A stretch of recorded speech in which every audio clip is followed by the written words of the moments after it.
Hello and welcome to ABN's Jihad Watch program. I'm Robert Spencer, and as you may recall, before the show took a bit of a hiatus, we were profiling some of the heroes of freedom who have stood for human rights in today's increasingly darkening political climate. And today we continue with that with an interview with Dr. Jonathan Matusitz, who is currently a tenured associate professor in the Nicholson School of Communications at the University of Central Florida. He studies globalization, culture, terrorism, and health communication.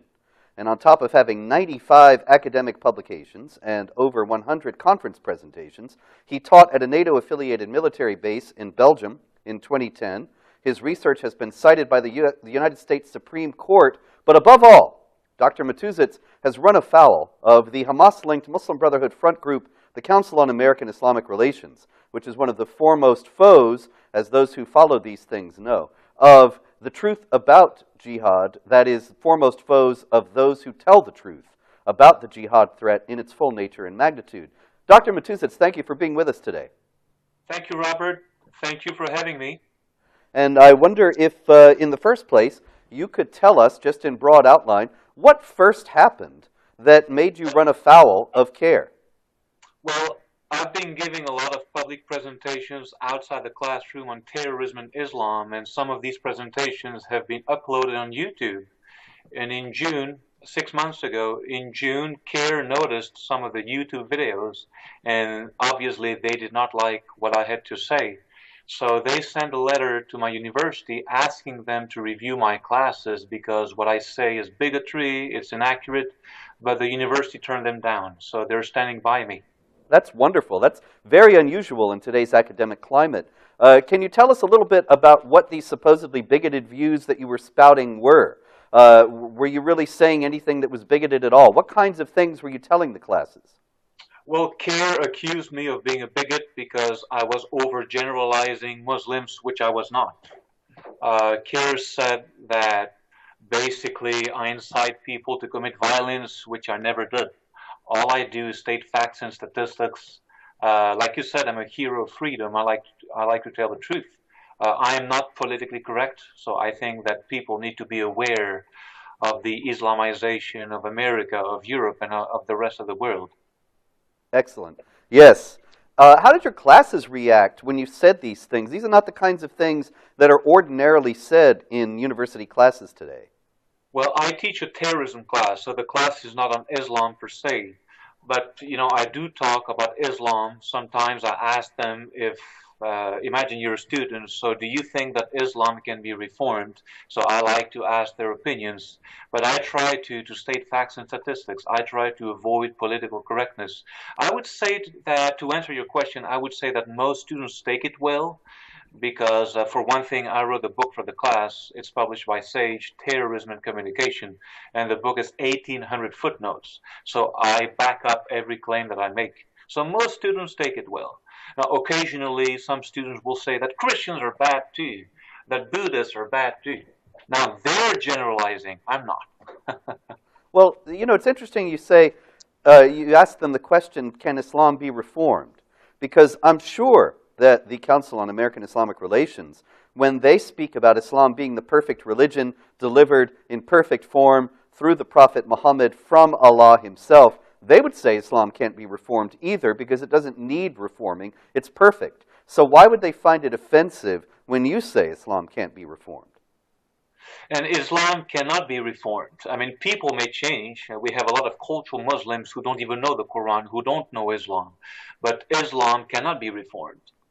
So, and I don't find anything offensive when I say that Islam cannot be reformed. So, but they found this offensive. They complained to the university. What did the university officials say in connection to their complaint? Well, one of the representatives, whose name is Grant Heston, said that, quote-unquote, Dr. Matusitz expressed his opinion, which is his right. He was not speaking on behalf of the university, and we don't endorse his views. So basically, in layperson's terms, I have the right to do what I do. They're just, some people may not agree with me. What I do is truth. I tell the truth. So I come from Belgium, and in 1990 you had 100,000 Muslims. Today it's over 500,000. In Brussels, Belgium, there are more Muslims than Christians, Jews, and all minorities combined. During Ramadan, not even the police can be spotted eating a sandwich or drinking coffee. So I'm telling you, Robert, we are being taken over. Of So course. In that's Belgium, isn't it also true that in Brussels, the mayor and the town council is now controlled by Muslims? Yes, and if my recollection is correct, one of the just a high-profile politicians there is married to a Muslim, so they're on their side. So how does that have an impact? Actually, I think it's Rotterdam, if I recall correctly. But in any case, that's not Belgium, but it bespeaks the same, it's symptomatic of the same problem. But in any case, what kind of public policy changes come about? You mentioned that you don't ever see police eating a sandwich or drinking anything during the day during Ramadan. We're talking about non-Muslim police, correct? Yeah, oh yeah, yeah. If you step back, you look at the big picture, the guest is telling the host what to do. See, we have 55 million Islamic immigrants in Europe. And that's not the only problem. The problem is that a lot of them refuse to adapt. They build mosques, like in a country like France, a mosque is being built every 5 days. And France is the size of Texas. Just imagine in Texas a mosque being built every 5 days. I mean, Texans would go ballistic. They would go bananas. And that's what most Americans don't understand. That if Islam can conquer Europe, it can conquer the United States. It may do it a different way, but at least groups like CARE and the Muslim Brotherhood are aggressively trying to Islamicize the United States. And so there were also some later developments. I understand that the Council on American Islamic Relations actually sent a representative to your class. Is that right? That's correct. On October 1st, Samantha Bowden, who's the communications and outreach director for CARE in Tampa, just was sitting in my class. So as I was teaching my class, I noticed that a female stranger was sitting at the back of the class. I had never seen her. It's a class that has 35 to 40 students. So I approached her quietly, and she introduced herself as Samantha. And I said, well, you're not a student, you can't stay here. But she was insisting on staying in my class. Eventually, I got her to leave. As soon as she left, I recognized her. And it was Samantha Bowden. And I got scared because CARE was spying on me in my class, and she had no legal right to be in my class. So after class was over, I went to the police department. Well, on what grounds can you go to the police because somebody comes to your class? I mean, It's against UCF, it's against my university regulations, and it's against Florida statutes. If you're not a student, you cannot sit in any class unless you have the permission from the professor. But she had never made any contact with me. She never received any permission from me. I see. So what do you think she was trying to do? What was the purpose of her being there? Well, it's not hard to put the two together. She's working for CARE. CARE has been launching a smear campaign against me for the past 6 months. So she was probably trying to take in my teaching and tell the world that this guy indeed is a bigot. He's an idiot. He doesn't know what he's talking about. So I guess that's what the purpose was. Now, I can't help but notice, there's a whole lot of similarity there between what's happening to you and what's happened to you already and what really happens to everyone who speaks out against the jihad threat. It's noteworthy that the Council on American Islamic Relations, they say that they are only against, they're not against criticism of Islam and terrorism as such, but only when it becomes Islamophobic. And yet every last person who engages in it is branded as bigoted and hateful and Islamophobic. I mean, I don't know of any spokesman on these issues who's acceptable to CARE, who opposes jihad terror. Do you? You know, anybody, like I said, anybody who tells the truth on Islam will be branded as an Islamophobe. And I knew it would happen at some point because I just go out there and tell the truth on Islam. Tell us about what Islamophobia is. This is something that we've actually devoted a few shows to, but I think that it's always important to drive these points home, that people are afraid of being Islamophobic, but in reality, this is a manipulative and propagandistic term. Uh, could you tell us your impressions of what Islamophobia is about, what the Islamophobia campaign is designed to accomplish? Islamophobia is a fear of Islam. Some people say it's an irrational fear of Islam. Anybody with a fraction of a brain should be afraid of Islam because it is a dangerous doctrine. Is it irrational? In my view, no. My fear of Islam is not irrational. It's based on facts, based on statistics.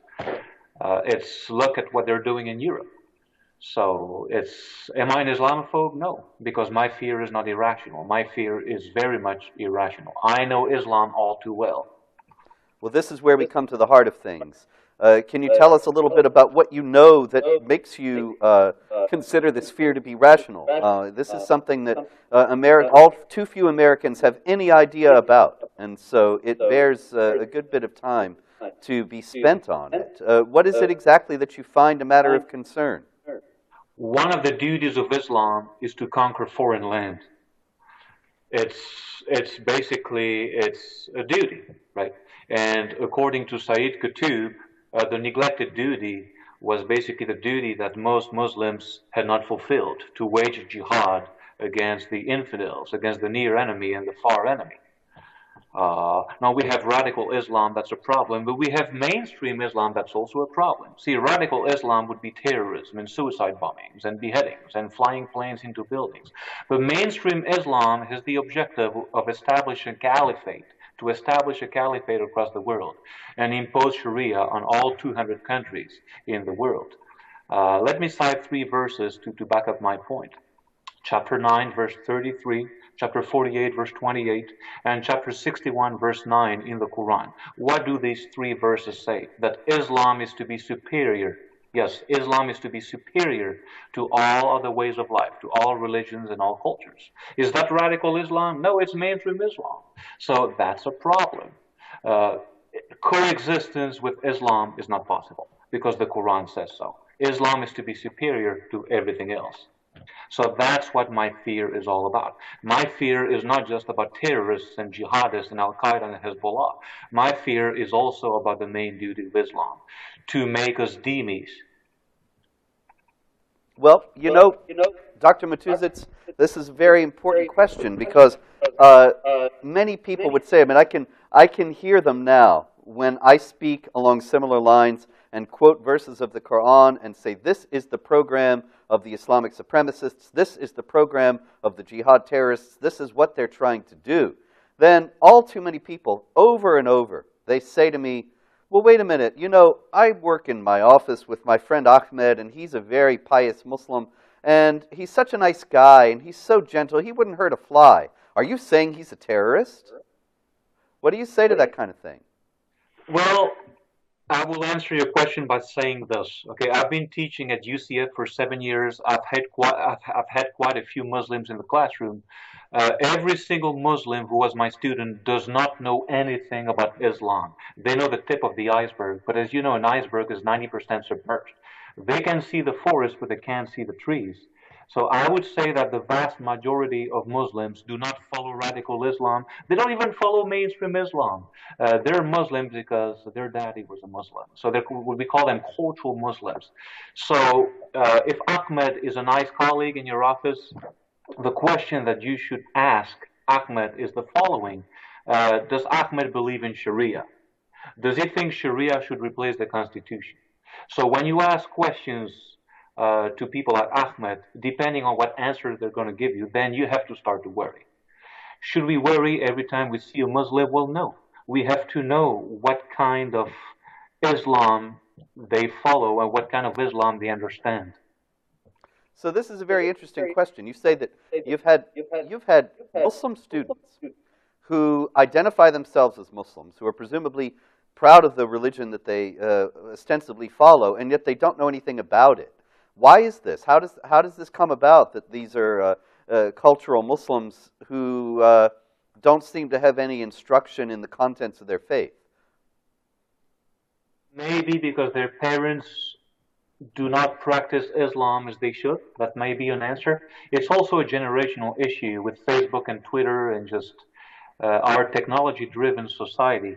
A lot of youth do not go to church. They do not go to the mosque. They don't go to temple. So it's also a generational issue. But these are not the people we have to worry about. We have to worry about people who are willing to follow the Quran to the letter. And you're looking at over 100 verses in the Quran that urge Muslims to kill Jews and Christians, to kill infidels. See, these are the ones we have to worry about. And it is something that's striking that among jihad terrorists, all of them seem to be knowledgeable about their faith and devout in their faith.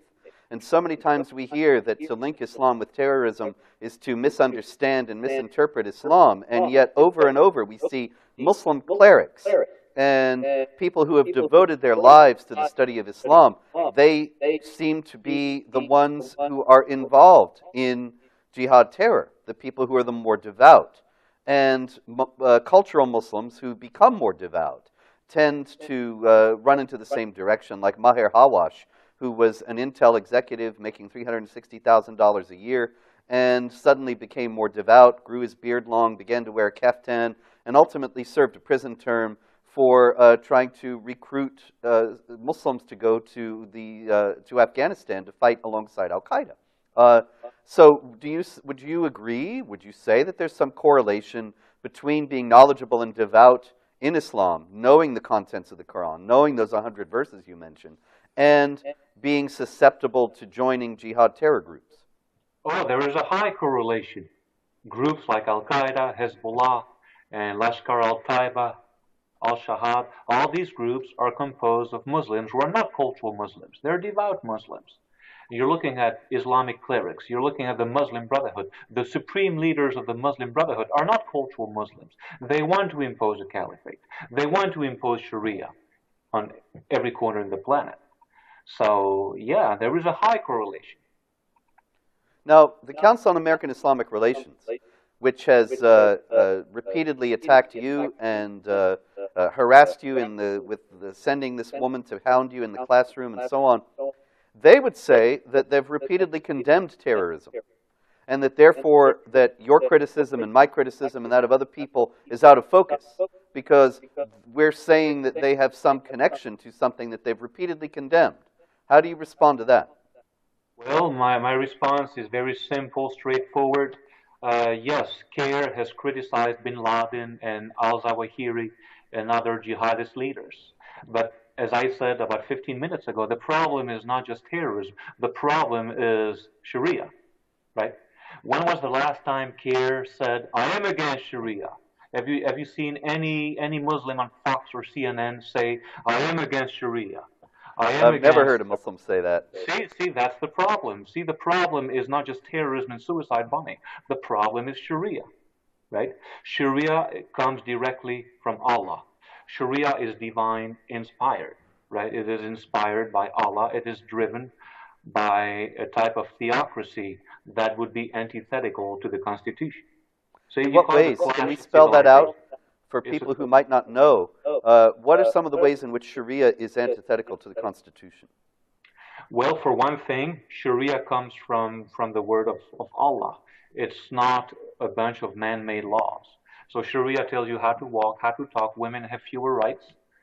That's Sharia. It is, just to quote Frank Gaffney, it is an all-encompassing totalitarian way of life. So obviously inimical to the freedom of speech. There's, of course, also the death penalty for apostasy. There's, as you mentioned, the institutionalized discrimination against women, also against non-Muslims. All these things are absolutely inimical to the freedoms that we enjoy in the West.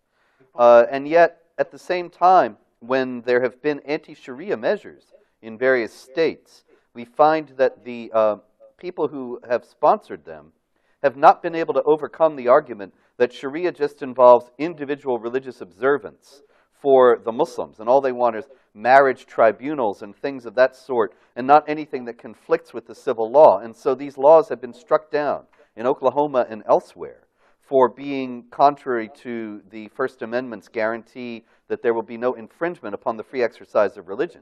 Do you think it's possible in the United States to restrict the elements of Sharia that contradict Western freedoms and contradict our constitutional freedoms without infringing upon the Muslims' free exercise of religion? Well, we need to make sure that no Sharia will happen in the United States. See, the place to take it is not at the federal level. The place to take it is at the local level, to the local people, by trying to pass laws like ALAC, American Laws for American Courts. So if we can just have anti-Sharia laws and anti-foreign laws at the local level, at the state level, then we will never have Sharia. Okay. So that's interesting, though. It will still run up against the First Amendment and people who challenge it on the basis of the First Amendment. I mean, I think that, I'm sure you'll agree, that the arguments that the Council on American Islamic Relations and others use to fight anti-Sharia laws are completely spurious, because nobody really cares to stop Sharia because of Islamic marriage law, aside from polygamy, or because they don't want Muslims to engage in various ceremonial Muslim rituals, but because of the elements of Sharia that conflict with American constitutional rights. And so that's really the only thing that the laws are aimed at. And it ought to be understood, it would seem to me that there ought to be a way forward in delineating those aspects of Islam as political and explaining to Muslims they can exercise their religion freely in the United States as long as it does not, insofar as it does not infringe upon the rights that are guaranteed under U.S. law. And when it does, then those aspects of it are not acceptable here.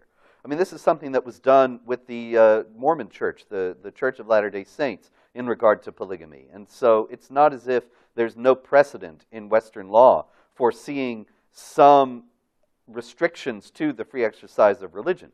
Do you have any comment on that? Criteria for Utah to become a state in the 19th century is to get rid of polygamy and a lot of Mormon laws. To make sure that Sharia be not accepted in the United States and be not embraced in the United States is to tell the truth about it, that it is incompatible with our Constitution, because it's not a man-made, it's like a bunch of man-made laws, but it is enshrined in the Quran and in the Hadith. So it is not compatible with the supreme law of the land. Unfortunately, the leader of the CAIR chapter in Dallas was on record saying that if we are to be true Muslims, true practicing Muslims, Sharia should be above the supreme law of the land. A true Sharia believer believes that Sharia should be above the law of the land. So here we come right back full circle. You said that the truth about Sharia is what will lead Americans to resist it. And so you were telling the truth about Sharia in your classes, and that's when CAIR came down. And so it would seem as if they don't want the truth about Sharia known. Well, they're trying to stifle free speech. See, how can you teach a class on terrorism without mentioning Islam and Sharia? It's like teaching a class on the history of the automobile and not talk about Ford. So it is important just to see Islam plays a big part in international terrorism. It's not Buddhism, it's not Mormonism, it's Islam. What's wrong with saying this? I know that I will upset the apple cart if I say this, so that I have to tell the truth. Well, I think that that's exactly the heart of the problem, that groups like CAIR know the truth. They know that there are violent passages exhorting Muslims to kill and subjugate unbelievers in the Quran. They know that they don't want us to know it, and because they would rather that we are complacent and unaware of the threat. And so they try their best to destroy those who speak the truth about it. So that's what we're going to keep doing, and I appreciate your efforts. We're going to take a break now for a couple of minutes, and when we come back, maybe you can tell us a little bit about what you teach in these classes in particular, with an emphasis on the things that drive CAIR crazy. So this is Robert Spencer with the Jihad Watch program on ABN. We're here with Dr. Jonathan Matusitz, the professor from University of Central Florida who aroused the ire of the Council on American Islamic Relations by telling the truth about jihad and Sharia. And we'll be right back after these messages.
This is the official announcement for the upcoming Trinity channel that ABN has launched. We are excited about this new English channel launching on December 2nd, 2013. We also have our online schedules available on abnsat.com for our English webcast and Arabic webcast. Please visit abnsat.com for more information.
Welcome back to ABN's Jihad Watch program. I'm Robert Spencer, and we are continuing today with our series of interviews of noted and foremost freedom fighters in the United States and around the world today. And we are talking today to Dr. Jonathan Matusitz of the University of Central Florida, who aroused the ire of the Council on American Islamic Relations by daring to tell the truth about Islam and jihad. Dr. Matusitz, you still with us? Yes, I'm here. Excellent, excellent. So I was wondering, if I were to be a student or perhaps a representative of CARE or a young Muslim observer, and I walked into your class, Terrorism and Communication, what kind of things do you study in this class? Well, terrorism and communication entails terrorist networks and the role of the media, diffusion of innovations, how suicide bombing was diffused from the Tamil Tigers to Hezbollah and then to Hamas, things of that nature. So suicide bombing with the Tamil Tigers obviously was motivated by something quite different from what motivates those Muslims who take it up, because the Quran guarantees paradise to those who kill and are killed for Allah in chapter 9, verse 111. But I don't understand, how is it that anyone else, like the Tamil Tigers, a non-Muslim, what would be in it for them? They would possibly think that suicide bombing was a good idea. Tigers, it's basically nationalism. See, Tamil Elam is the name of their just imaginary land that they would like to have. And they would like to have their own self-autonomous state, independent from Sri Lanka. So Tamil Tigers are brainwashed into becoming just heroes for the national cause of the Tamil Elam. That's the reason. So there is no religious component. In fact, a lot of Tamils are not even religious. In the case of Hezbollah and Al-Qaeda, the main drive to engage in suicide terrorism, of course, and what's awaiting for them are 72 virgins and 80,000 servants and a lot of lads and rivers of milk and honey. And all these things are enshrined in the Hadith, and some of them in the Quran. So they believe in the afterlife. So in the case of Hezbollah, Al-Qaeda, and other Islamists, it's a religious reason. It's not a cultural reason. It's a religious reason. There is like a highly religious component that drives them to engage in suicide bombings. Because they think that they will end up in a better situation than they have on earth and will guarantee a place in paradise rather than hell. Is that correct? Just to sit next to Allah and to enjoy just eternal life with the most beautiful women, with the most beautiful trees and greenery, and everything is enshrined in their holy scriptures. So it is a religious reason. So how is it possible? I mean, take, for example, the Tamil Tigers yet again. Is that still, I haven't heard much about that insurgency in recent years. What is the situation with the Tamils at this point? Well, it was. I mean, when you turn on the TV 30 years ago, that was a big deal at that time in Colombo, which is the capital city of Sri Lanka. So it was a big deal. Suicide bombings were plentiful in Sri Lanka. They were plentiful in the 80s and in the 1990s. They do it much less today. Is the situation resolved? Is the political situation of the Tamils something that's more acceptable to them, or is it still just going on? It's not resolved, but the Tamil Tigers still want to have their own independent state, Tamil Elam. So, do you think that there would be possible to have a negotiated settlement with them? Yeah, but it's like the peace treaty between the Jews and the Palestinians. These peace treaties in Sri Lanka and in the Palestinian territories are ephemeral. They're temporary. They don't last long. There was a peace treaty actually signed in Oslo, Norway, between Sri Lanka and the Tamils. It didn't last long. There was what we call a CFA, a ceasefire agreement, but it did not last long. So you consider that to be a situation that's absolutely, ultimately intractable. Is that right? Intractable conflict. So when you have an intractable conflict that's simply based on political issues, that's one thing.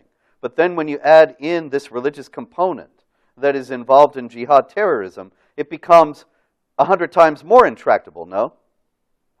Absolutely. Coexistence with Islam is not possible. Do I say that? No, the Quran says so. When I see those coexist bumper stickers on cars, I laugh because I think it's ridiculous, and I'm sad at the same time. I think that a lot of coexist people mean well. They wear their heart on their sleeve. I don't think they're bad people. I think they mean well, but they don't understand their enemy. It's a principle of warfare. Sun Tzu, the Chinese philosopher, said, know thy enemy. And too many people, too many Americans, too many Europeans, too many people across the world don't understand Islam. When I turn on the television and there's a news report about interfaith meetings between Christian pastors and Jewish rabbis and imams, I wonder what the purpose is. Islam does not allow other religions to coexist with it. Don't they get it? Well, don't you think it's a lot of that same phenomenon that we discussed earlier, the my friend Ahmed syndrome, that they see Muslims who identify themselves as Muslims, who might even identify themselves as pious and devout, and yet who don't necessarily know or care about these political and supremacist aspects of Islam, and so they think, oh, you must be exaggerating, you're talking about a tiny minority, none of this is really something that Muslims pay attention to, and so there's no big deal.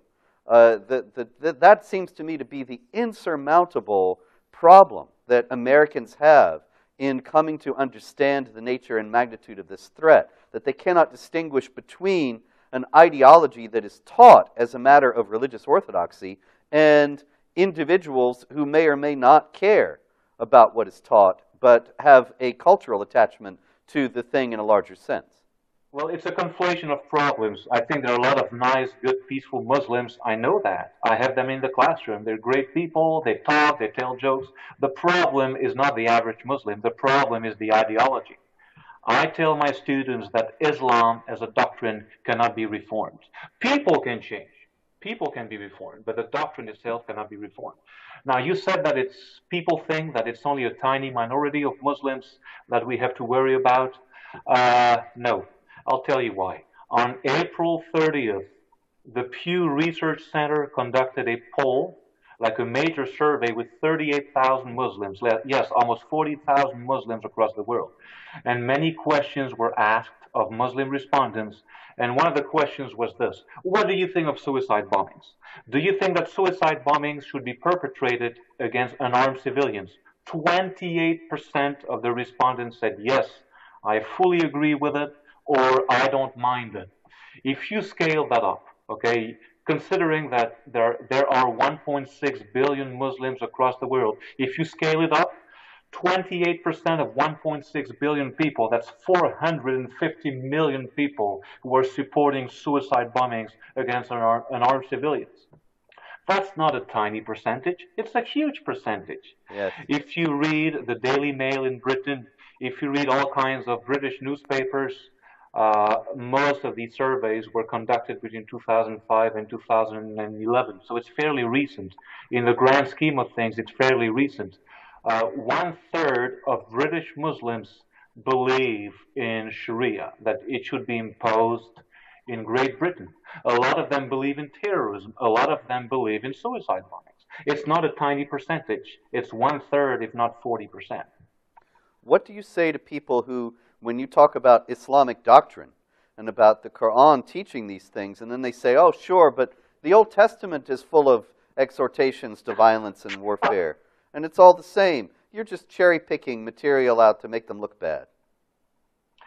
I'm not cherry picking. For one thing, the size of the Quran is 10% the size of the Bible. It's a little thicker than a wafer on an ice cream. And it's repetitive. In fact, Quran means repetition in Arabic. Now, in the Old Testament, there are descriptions of Jews killing other people, but these are not direct orders from God. God never says, murder someone. In fact, it's one of the Ten Commandments. Thou shalt not murder. So there are some instances of killing in the Old Testament, but it's not a direct command from God. Sure, Joshua, if you open the book of Joshua, God tells them to go to war, but that's war. It's not terrorism. It's not murder. It's war. In the Quran, on the other hand, you have over 100 verses that urge Muslims to kill infidels, like the verse of the sword, chapter 9, verse 5, like the one you mentioned, chapter 9, verse 111, and a similar one is chapter 4, verse 74. Two verses that legitimize suicide terrorism, suicide killing. Now, people who make apologies for Islam, they will get back at you and say, well, Islam does not condone suicide. And in Arabic, suicide is intihar. That's chapter 4, verse 29. Yes, they're right, but it's a half-truth. There is a big difference between suicide and suicide killing. The Quran forbids suicide, but it allows, in fact, it urges suicide killing. So this is very different because there really isn't anything in the Jewish or Christian scriptures that justifies such a thing. And there isn't any kind of open-ended call for believers to wage war against unbelievers and to subjugate them. But then people will say, but what about the Crusades? You may not have some sort of scriptural justification, but Christians are just as bad. They wage war in the name of Christ all over the place anyway. The number of casualties as a result of the Crusades is far, far, far lower than the number of casualties that came out as a result of Islamic conquests.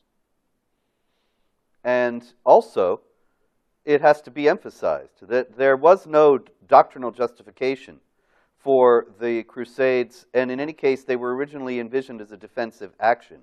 But there is no Christian doctrine held by any Christian sect of warfare against unbelievers as such. This was considered to be first a military action to protect pilgrims to the Holy Land. There were certainly excesses and abuses that cannot be excused, but there was nothing like the doctrine of jihad, which, as you say, was a much larger scope in any case. Absolutely. Yeah. Yes, it's interesting to note, however, how often people seem to be anxious to indict various Jewish and Christian groups as if this somehow exonerates the worldwide Islamic jihad.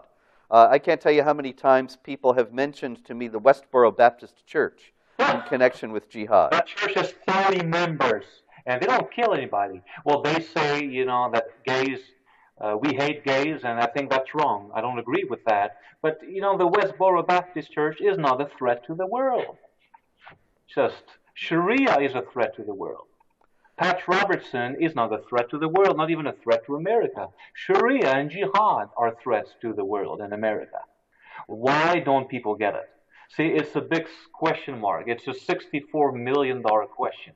Why do most people realize that it is Sharia and jihad that we have to worry about, and not people like Pat Robertson, and not the Westboro Baptist Church? Well, I think that one of the reasons why, wouldn't you agree, is precisely because of what happens when you speak out about these things. The fact that you're controversial at all, the fact that we're having this conversation today, is an indication of just how far groups like CARE will go to demonize and destroy those who speak the truth about the jihad threat. Well, it's controversial. I think burning the Quran is controversial, and drawing pictures of Muhammad is controversial. I stay away from those. All I do is tell the truth. But even telling the truth is just equated to hatred. It's just, they call it controversial. So I think the real problem is that a lot of people, not just in academia, just across all walks of life, a lot of people are politically correct. I think they like you said, they want to live a comfortable life, and they want to live in their own bubble. And people like me are perceived as upsetting the apple cart and rocking the boat. Just let it be. If that's what they believe, I don't think I'm controversial. I don't think you are controversial. I've been reading your books for the past 3 or 4 years, and I like the one that you wrote, The Politically Incorrect Guide to Islam. Thank you. And the Crusades. That was well written because it's easy to understand. It's straight to the point. You're not controversial. We are not controversial, but CARE and other groups call us controversial. Why? Because we're truth tellers. That's what it's all about. They want to render us controversial, don't you think, in order to make people of goodwill turn away and think there's something wrong with talking about these things. We better stay away from them. And we better stay away from those who are talking about them because this is controversial. This is something that will get you into trouble and get you into the newspapers and people saying negative things about you. If they can render us all toxic, then they've won the battle. Everyone will be afraid to say anything. It's a media practice called framing, and that's chapter 5 of my book called Terrorism and Communication. And framing theory says that the media or any institution like CARE will frame a person or an event in the way they want.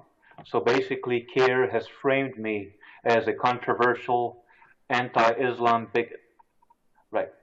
80% of the media establishment is liberal. So 20% is not liberal, it's conservative and independent. And it seems to me that the media establishment tends to frame people and events in any shape or form that they want. See, that's the problem. With the internet, with social media sites, with television, anybody, any event can be framed based on their whims, based on their interpretation. And the purpose of the framing, when they come to your class, when they make you into a cause célèbre in the newspapers, when they talk about, when they complain to the administrators of the university about what you're saying, what are they ultimately trying to do?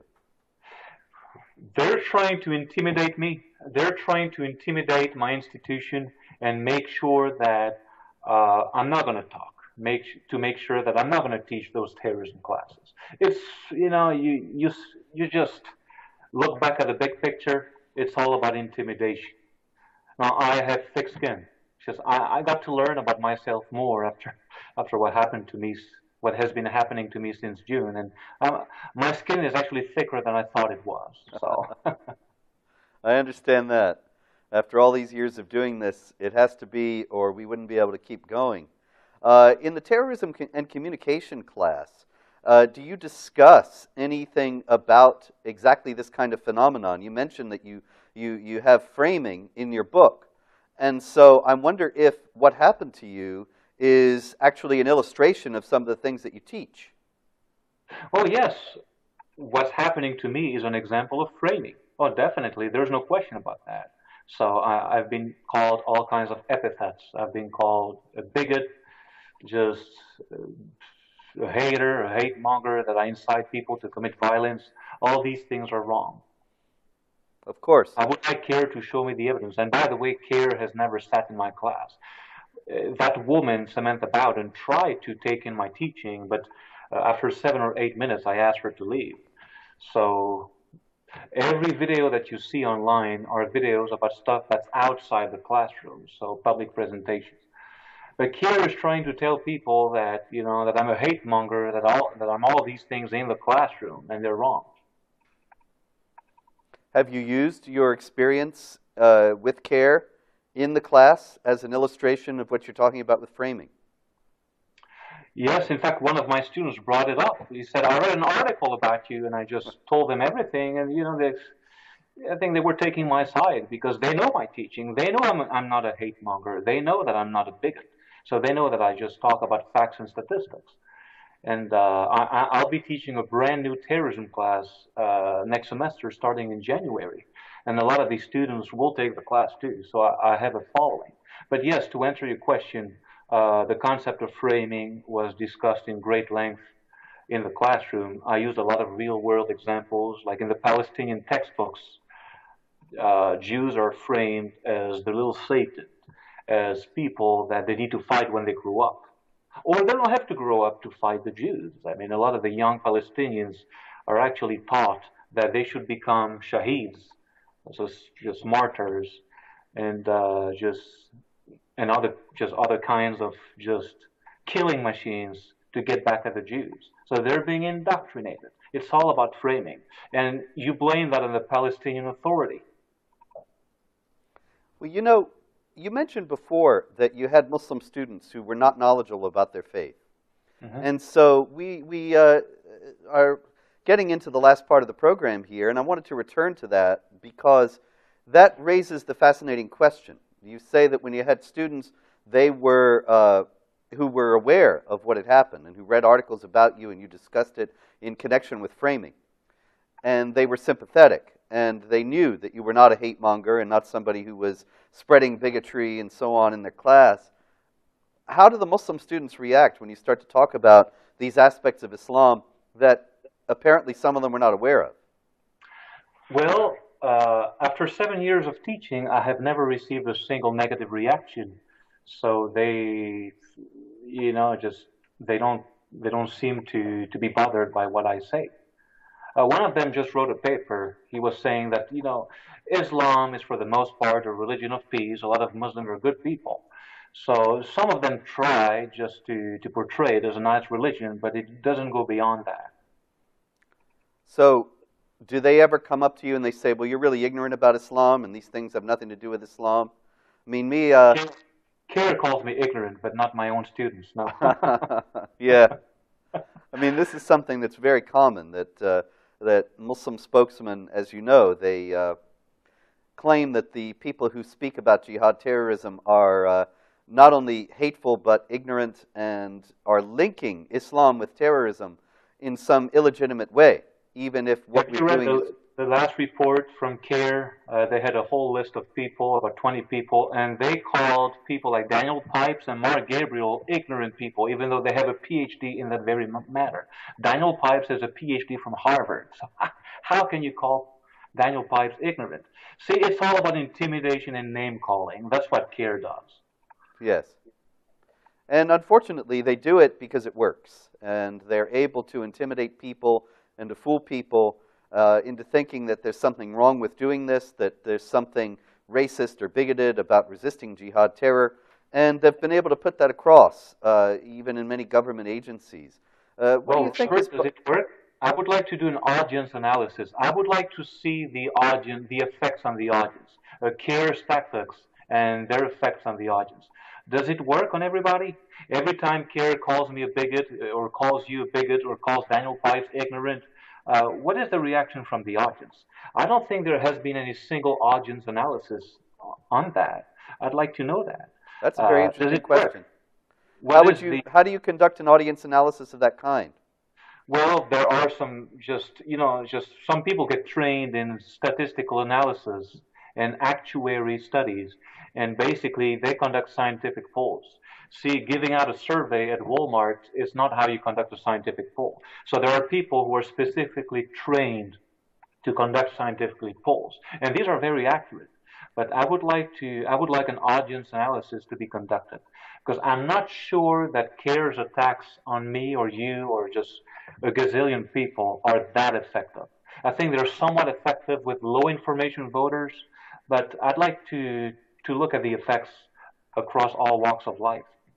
Well, I can tell you actually a very interesting thing that happened to me just a couple weeks ago.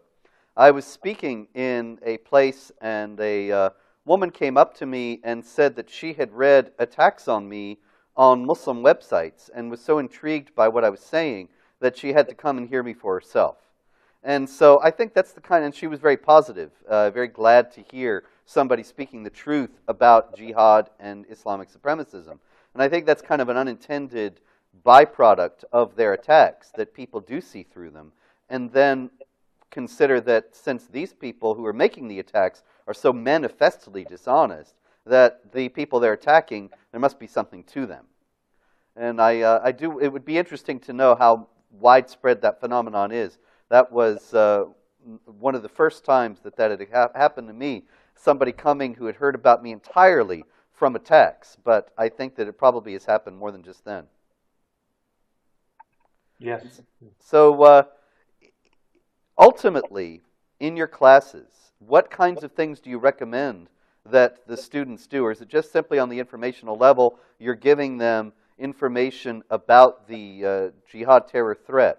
Or is there any kind of action that they come out motivated to perform? I would like them to do two things. Number one, I would like them to double check everything that I say on Google, just to show that everything I say in the classroom is just truth. It's factual. And number two, what I want my students to do is just diffuse the information that they learn to other people, that they share it with other people. Not just fellow classmates or other students, but relatives, family members, people that they meet. That would be my goal. Good. That seems to be probably the most important goal of all, given the fact that misinformation and disinformation about these issues blanket the public discourse. The number one thing that we still need to do all these years after 9/11 is raise awareness about what exactly this threat is, and to cut through the lies and the fog of disinformation with the truth. And so I commend you very much for doing that, and thank you for being on the show. It's been a most fascinating hour, and you are, as I understand, a tenured professor, which means that no matter how much CARE complains, you've still got the job. Is that correct? That's correct. And I started doing that way before I got tenure. So That's if you wonderful. speak facts and statistics, why should anybody bother you? That's great. Well, Dr. Matusitz, I wish you all success in the rest of the academic year and in all the coming academic years, and commend you for your stand for the truth. It's all too rare in academia today. And so I highly recommend to readers Dr. Matusitz's book, Terrorism and Communication, A Critical Introduction, which was published in 2012. And if you're in the University of Central Florida, be sure to take a class with Dr. Matusitz and to drop by if you are in the area. But remember, you have to get permission to attend the class, just as the CARE representative found out. So this has been ABN's Jihad Watch program. I am Robert Spencer, and we've been talking with Dr. Jonathan Matusitz of the University of Central Florida. Thank you very much for being with us, Dr. Matusitz, and God bless. God bless you, Robert.